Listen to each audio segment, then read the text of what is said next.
So you see, all I'm trying to say is that the basic common sense about the nature of the world that is influencing most people in the United States today, the fully automatic model, is simply a myth. If you want to say that the idea of God the Father with his white beard on the golden throne is a myth, in the bad sense of the word myth, so is this other one. It's just as phony and has just as little to support it as being the true state of affairs.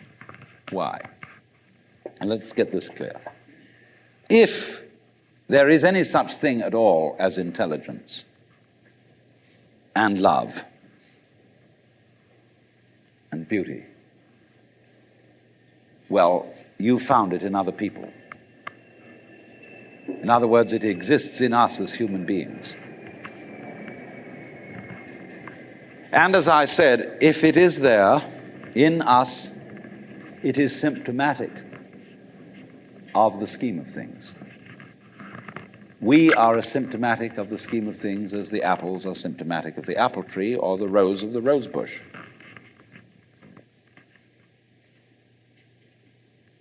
The earth is not a big rock infested with living organisms, any more than your skeleton is bones infested with cells.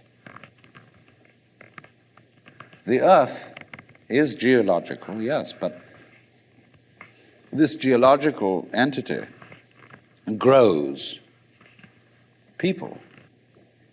And our existence on the earth is a symptom of the solar system and its balances, as much as the solar system in turn is a symptom of our galaxy, and our galaxy in its turn is a symptom of the whole company of galaxies. Goodness only knows what that's in. But you see, when as a scientist you describe the behavior of a living organism, you try to say what a person does.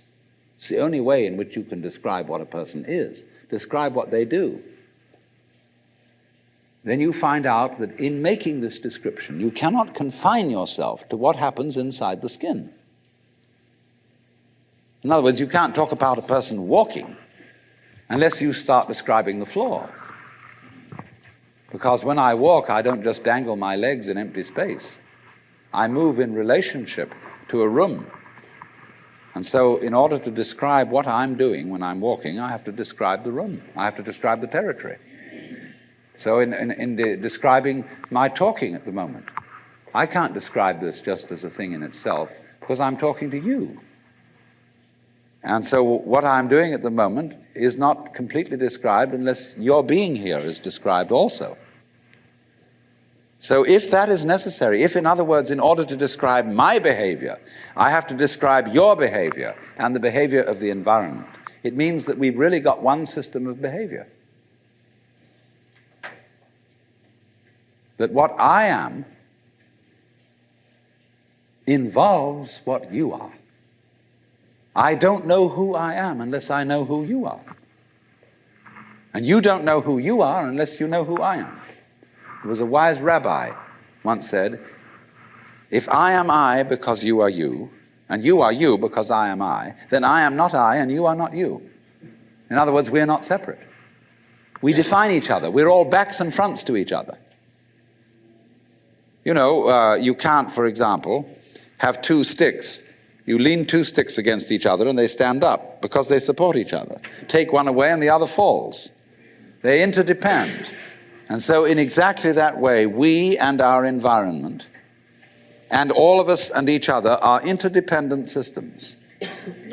We know who we are in terms of other people. We all lock together. And this is, again and again, the serious scientific description of how things happen.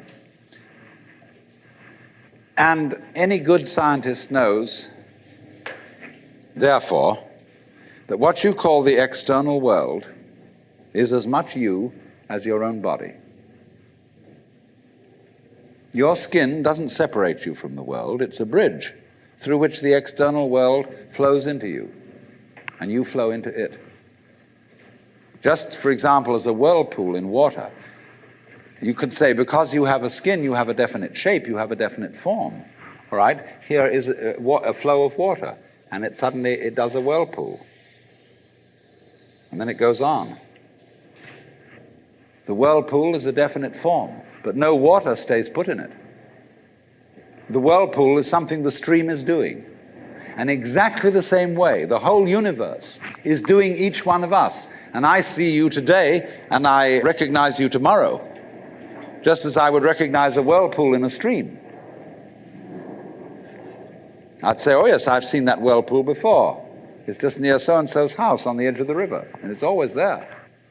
So in the same way, when I meet you tomorrow, I recognize you, you're the same whirlpool you were yesterday.